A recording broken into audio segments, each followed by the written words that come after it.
my phone. Yes, yes, yes, yes. That's how it works. Technology only works when we truly want it, right? And that's Yeah, why yeah. we are here. I'm Dr. LaTracy, and I am so excited to have our very own spotlight author, Wayne Hydes, here. And uh, social media can be an amazing resource, but so can technology. So I'm glad to have this conversation because that's exactly how we met, was over social media. Can you That's tell right. the people who you are and what has brought us here to this moment? Yes, absolutely. Well, thank you for the opportunity, Dr. LaTracy. I'm truly honored to be on this program with you. And just when we first connected was just a terrific spark, and your smile, and just how and passionate about what you're doing, and just really good to have connected. And and now here we are, in this interview. You know, I'm from Toronto, Canada. My name is Wayne Hinds. I'm from Toronto, Canada, and I'm a technology specialist. I've been in the space quite a while, and you know what? I won't date myself by saying how long, but I must say that I've been around when we weren't using mobile devices, if I can say that, say it that way. Yeah. But technology is changed our world, really, and now we're in the digital era, I should say, really. And so when it comes to the technology that we all rely on a daily basis, no matter what area, what field you're in, this is what we do on a daily basis, no matter how techie you are or non-techie. And so I've been in that space for so long, from studying computer science, back in university, to my vocation, to various jobs, to my as an entrepreneur now. I have a company that's called 2020 Insight Consulting, 2020 IC for short, as an acronym. And that's also a play on words there too. 2020 IC. And so the insight is actually used to be 2020 hindsight, because my last name is Hinds, Hinds. And so when I originally started the company, I was calling it 2020 hindsight, as in perfect vision, 2020 hindsight. And so it morphed, as of course, as time goes by, it morphed into now looking ahead as opposed to looking behind, when it comes to data and information. That's really the area I've been in, and I called it 2020 Insight Consulting. And with that, data is really my passion. Technology is really my passion. Data is a part of that, and I've been in that space of analyzing data and working with data from really a marketing and analytics perspective, all the way through to hands-on development of tools for technology and so on. So that's really how I really stayed in the space over the years, not only in just the usage of it, but also in sales and interaction. So, and then of course the book, which I know we're going to talk about shortly. Ooh, okay. I love how you mention how you have evolved over the years and how things have changed, and you dated yourself, but that's okay. Um, I was laughing about how technology has changed so much, and yet once you learn one piece, it changes. It's a pivot. Mm-hmm, And mm-hmm. so, did you know that back in 2020 that you were an event coordinator, all of these different titles on top of just being someone in the tech field? Right. Um, you know what? I'm a visionary, and I'm always acting on vision. And sometimes I'm juggling too many things, because I see it. I can see it happening. And actually, that's even how my book came to be. But back in 2020, with the pandemic, the world changed, as we all know, and I had the opportunity then to really go inward and look at a number of things. Not only in some introspective work personally, which I won't go into much of that, but that has helped transform me. But also to, let's face it, we all had some time on our hands, and so on. So so I really got a download before that, many years before that, divine download at that, okay, about Truth Communications, which is actually the publishing company that published my book, which I own. And Truth stands for Trusting Righteousness Under the Heavens. That's the acronym. And so I got during the pandemic, I got the revelation in the sense that it's time. It's time. Because I dabbled with it before, and we published a magazine way back when, a high gloss, high quality magazine, and just kind of parked things. But then I got the sense that it was time to go, because I was already doing data and my 2020 Insight company, and everybody's online now. So yeah, we're doing more technology-based work and projects, or people are trying to figure that out. But for me, I got that aha, that it's time to do the publishing and the book. And so, or get more into the publishing arena. So coming out of the pandemic, or during that phase, I was doing all kinds of creative stuff, and the juices were just flowing, and I was getting revelations and all that, all about where I was going in the future. Okay, and so I just said, okay, I took some courses on complete book publishing industry and some other things, and really invested in myself. And fast forward, I helped a couple of people publish their books, and then another aha came to me, which was last year.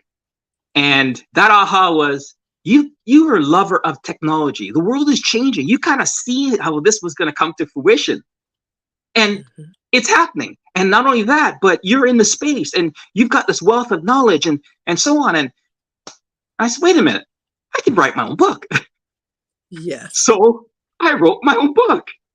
So I took the challenge on, and I wrote my own book, and I buried my head, and people talk about writer's cramp and all that. Yes, I experienced it all, but I didn't stop. I just kept pushing through. And I'd never written a book for myself before. I've helped other people. I've supported. I've always been great at supporting people and helping them accomplish their dreams. Always been throughout my career. That's been corporate world, on an entrepreneur level, any level, really helping people to be inspired, but not only just motivating them, not even so much more, but helping, physically getting my hands dirty and helping them. But here's the first time now I said, this is some introspective work, and sure enough, last year I'm like, wait a minute, I can write so I did. I spent the year writing my book.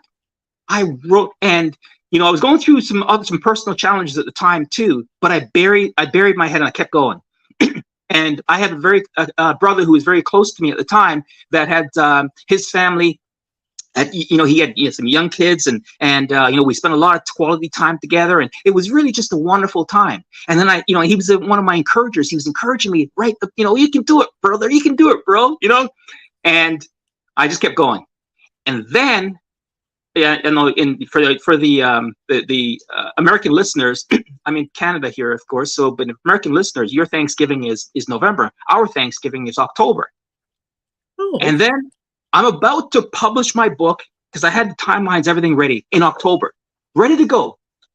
I'm going to talk about the book shortly. And then he was killed. Suddenly, I'm sorry. He was killed, and he was killed on Thanksgiving Day. And I tell you, everything just sort of left me. All the visions and all the dreams, and even as close, I was like, am I going to do I need to publish this? I was ready to park it all. And because it was just an incredible period. I'd never experienced anything in someone close. I mean, I've lost my father many years ago, but he was living in Florida at the time. I was living in Canada, and we weren't as close, and so on. So, but this was different, because this was one of my close friends' brother, but was inspiring me, and his family was so important in my life. And it took the wind out of my sails. Mm-hmm. And I was close to finishing. I was just time to publish it, just do the fine tuning. And I went into a little bit of a tailspin and trying to figure out why. But then I got another aha moment, and that was, it's okay because you can actually give a tribute to him in your book. Mhm. And so when I got that, I went to my book and I realized, wait a minute, I'm going to put a dedication to him. So I did it. I put it in the book, and light bulb went off, and I got another burst, and I continued, and I published the book at the end of last year, in December of last year. And that's been the journey. And together with the book and my company and various activities and other things that we're going to talk about, has just been propelling me fast forward into so many things. And ultimately, to be here with you, Dr. LaTracy, I appreciate the opportunity and to be talking to you and sharing my story here, because it's really something that's incredible for me and very personal. I appreciate you sharing. That's so important. The perseverance, the dedication, Mhm. the resilience that Yes. comes Yeah. with not only grief but loss, and still pushing through is so important. And Absolutely. a lot of people don't see that on social media. They don't see that when you're Mhm. right.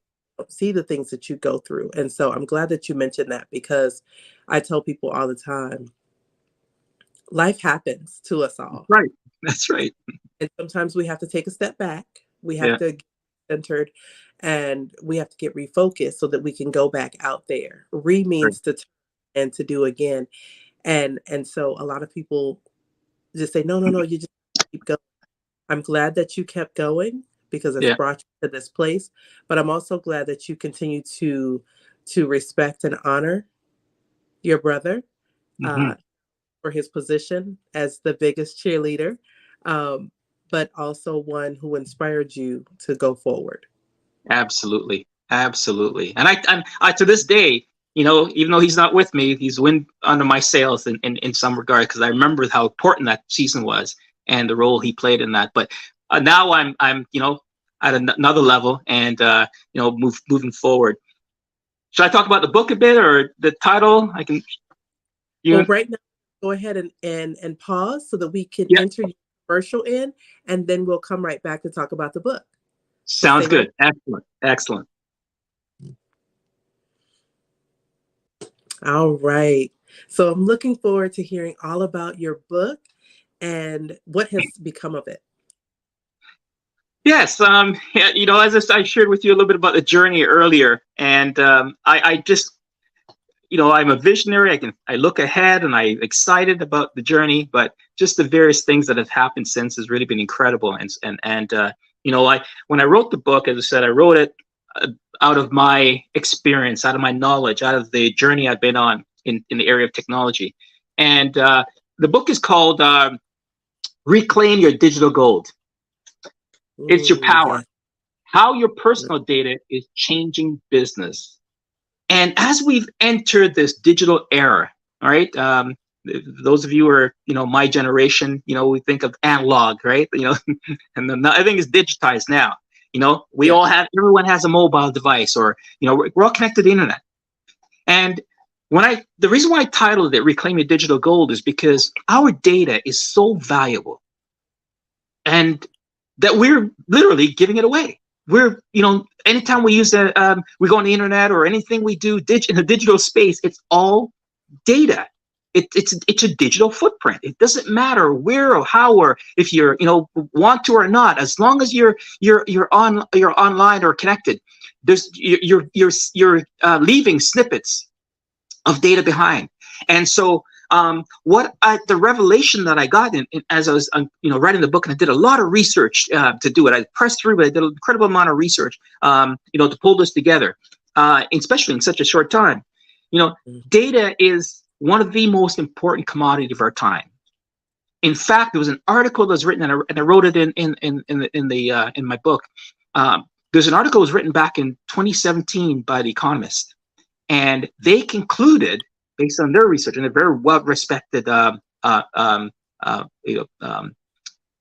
organization, and what they produce, they said that data had surpassed oil as the most important commodity. Yes. Now, if you think about that for a moment, data has surpassed oil. The world runs on oil. Think of all oil and the byproducts, okay? Oil oil is gold.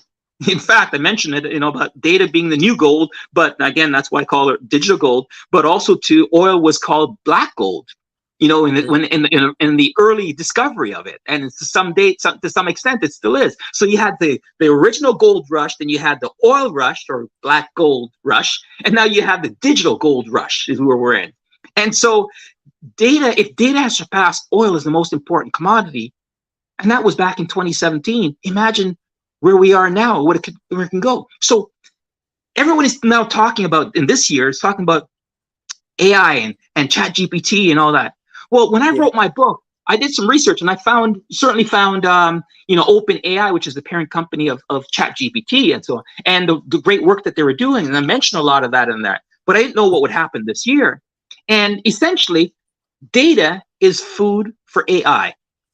Data is food for AI. AI eats data and learns and processes it and massages it and just like we consume consumables, right? And to get stronger, well, that's it. So I wrote my book from that angle, that data was such an important commodity. So I take the reader on a journey of how, when data, was in its early stages, in the early days of computers and so on, and how it's morphed over the years, and all the various tools and so on that has been developed, emails and all of these, on the internet, which was called at one point the highway in the sky, all of these things, right? As it evolved in such as where we got a device in our hand or a computer in our hand, right?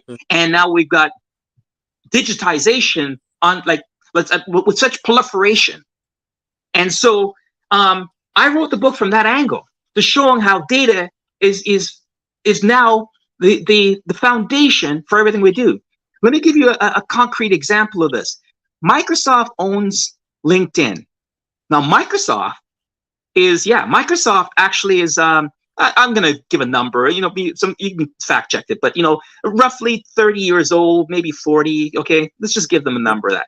Okay. A company like Ford Motor Company or Chrysler, one of those guys have been around for 100 years, right? Or more, right? So their value is pretty significant. Okay. All right. Now, fast forward. LinkedIn has been around, I don't know, I'm going to just say 20 years. Okay. Just to pick a number, right? Just for comparison's sake. Well, Microsoft bought LinkedIn for over $20 billion. You can Google it. Now, LinkedIn doesn't produce cars. They don't produce, widgets and so on. That is, you can scale and say, oh, well, they're worth that much value. Why did Microsoft pay that much for LinkedIn? Because they knew the value.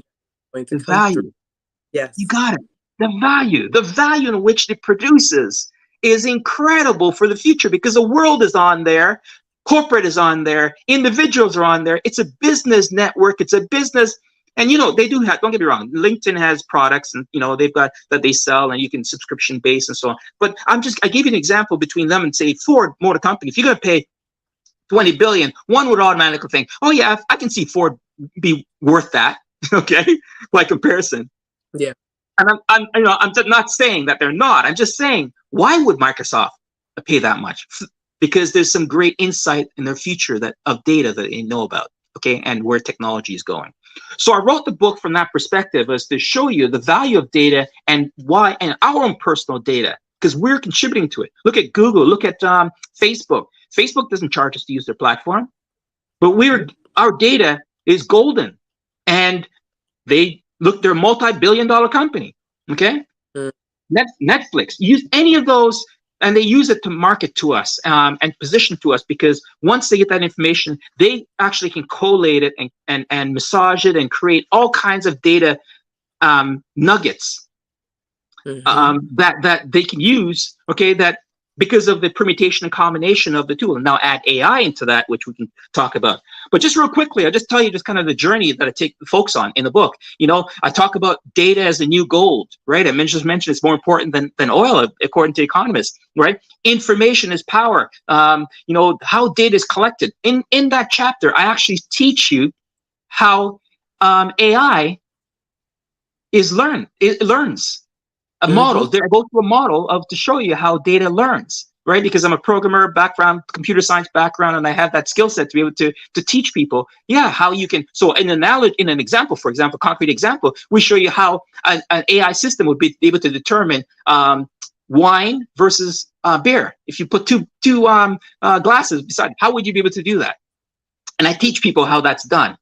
Privacy. It's when I talk about data, people obviously think, oh, privacy. It's not just about privacy. And there is a chapter about privacy. I mean, even nowadays, is privacy even privacy, right? And then the new economy, what that looks like potentially. And then we go into social media and all the various places that we're in that we just go, oh, yes, I want in. We don't even read the copyright or all the terms and conditions. We just go in. And then I go into new a possible social scoring system. If you think of Uber or any of those systems where you give a rating system, well, think of with extrapolating that to our society as a whole, right? We got a credit score system right now which exists, for financial, but imagine that in a digital world, right? And I talk about that in the book. Also, keeping your data safe. Monetizing your data, tell you how to get back your data. In fact, in each chapter, we give you gold nuggets to show you how you can get back some of your control. And then one of my favorite chapters, is that new social scoring. It actually refers to a couple of movies that are very well known. And I'll park it at that because I'd love to come back to that. All right. And, some of the things that we're seeing in our society right now is very, very real. And then the last few chapters, they're just teasers and more just to give people an appetite of the basics of, metaverse, NFT, blockchain, the dark web and the web 3.0, really just to show that data is underpinning everything here. Okay. The whole stratosphere. Oh my goodness. Okay. So at Black Authors Rock, one of the things that we harbor on is making multiple streams of income from your book project. Yeah. You have said so much about your book, which is phenomenal. But how did you turn your book into an event? Great question. So let's back up a second. I already shared a story about my brother. Well, last year, as a part of my planning when I was writing the book, because remember I'm a strategist, I'm thinking ahead and all that. When I was planning, I decided I was going to do a book signing.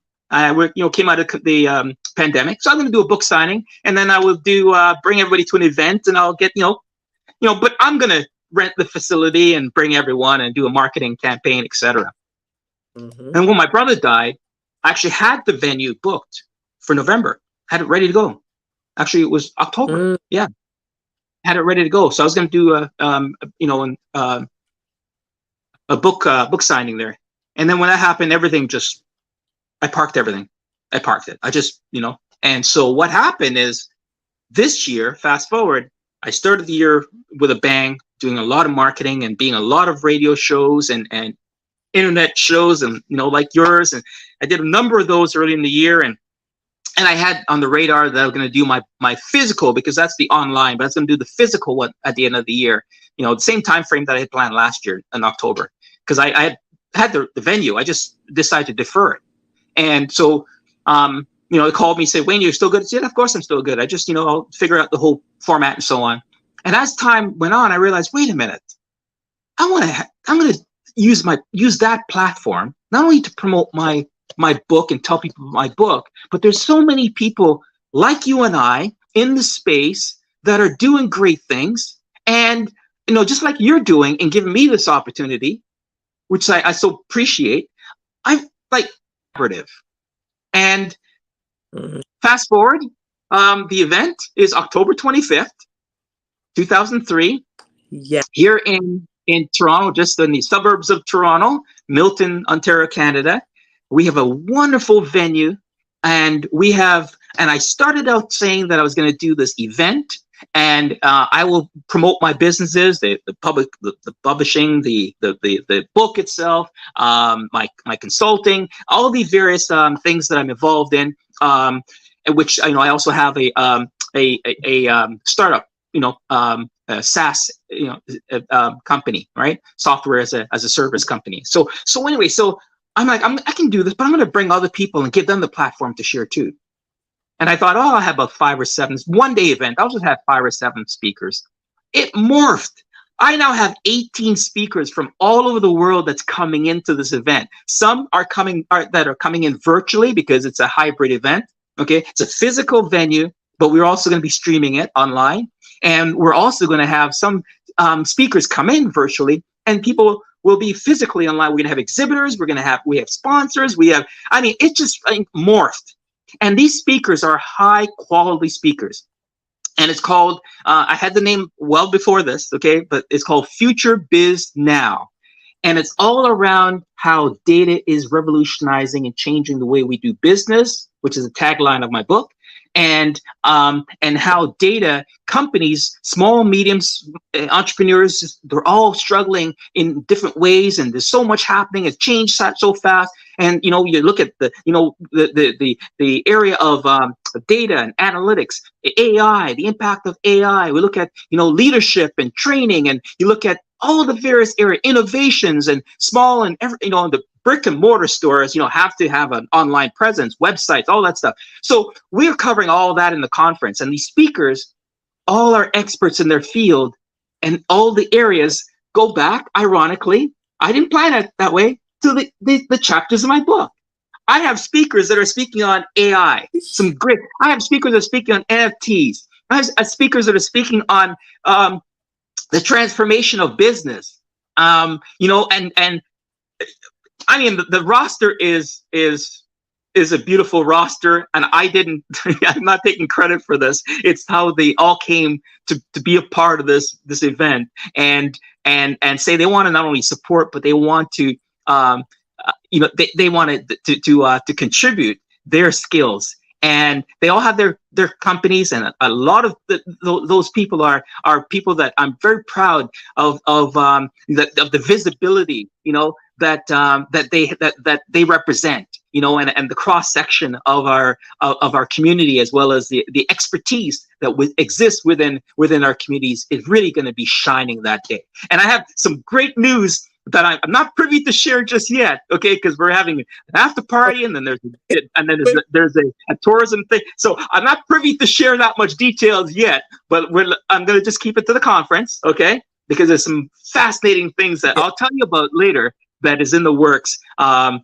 the heels of the conference. But that's how I wind up with this. Now I've got this massive opportunity and this massive conference that's happening, and it's called Future Biz Now. You go to FutureBizNow.com to learn all about it, because there's so much great things that are happening, and we're gonna showcase some great talent, and no matter where you are in the world, you can still be a part of it, whether you're physically in Toronto, in my backyard, or you come in virtually. I love it. The link is below. FutureBizNow.com will also be on our e-blast as well on all of our platforms. I love what you're doing, and how you have incorporated your book into multiple facets of income streams. And did you guys hear? He is not only promoting the book, the conference, his business, right? The publishing company, himself, his clients, sponsors, speakers, vendors, tourism, and more. That's right. I ran out of fingers. No, you covered it well. I'm surprised you caught all that. That's it. Because that's how my brain works. Like, okay, this book title is this, and what is the strategy? When you think of the title, that's when you start marketing. Right. What's first? What's next? What is the outcome? Even Black Authors. It wasn't just an online community. We're looking at chapters. We're looking at international. Look, you're even in Toronto. Okay. This is how I envisioned it. And so I'm here for it. Oh, I'm here for it. So I'm so excited. So before we wrap this up, because we only have a couple more seconds to go, tell the people how they can reach you and they can get their tickets at the website below. So how can they reach you? Absolutely. Once again, listen, I would be remiss if I didn't, end on the note that I so value and appreciate this connection, and what you're doing for the community and Black, I listen, Black authors rock. I was Yep. not. I was not a Black author, okay, until last year. And I looked around and it was difficult to see a lot of Black authors. And then on top of that, to see male Black authors. Yes. Right? So we seem to be just narrowing down to a very specialized field, and I fall into that. And to see you promoting and doing what you're doing for that for a community and representing there, hats off to you and kudos. And I'm honored to be a part of your network and having this interview. The way that people can reach me, well, first of all, as I mentioned, the conference that's coming up, it's only 2 months away, and another way of thinking of it, 2 months before Christmas. Okay. Right. October 25th. Okay. And the conference you can access at FutureBizNow.com. Right. There's going to be a lot of information out there. We're going to have the itinerary. We're going to have the speakers. You can massage, and we're actually going to have a conference app. Letting out too many things out of the bag here, but okay, there's a lot of surprises that are going to be unfolded in that. And so the Future Biz Now, and you can reach me my email directly. You can reach me at Wayne@truthcommunications.org. Again, Wayne@truthcommunications, and that's truth. Remember, truth as in trusting righteousness under the heavens. That's the acronym. Truthcommunications with an S.org. .org for organization. All right. So yeah. That's how you reach me. I'd love to hear from you, and I'd love to get some of your feedback, as well as how we can even connect and engage together. I'm here to serve. I'm Wayne Hinds. Thank you. Yes. Thank you so much for coming on today for this interview. I look forward to supporting. I look forward to the team with Black Authors Rock supporting and blasting out your entire upcoming conference and what is to come along with it. So you are the epitome of what we teach at Black Authors Rock on having multiple streams of income from one book project. So this is it. It's not just a business card. It's leaving a legacy behind. So I'm grateful. Yes, reclaiming your digital gold. Grab your book, grab your tickets, and support Wayne Hinds and his movement. Yes. So thank you so much. His information is also on our website, and we will definitely be in touch, and you'll see a whole lot more of him on all of our platforms. So thank you for joining us, and have an amazing day.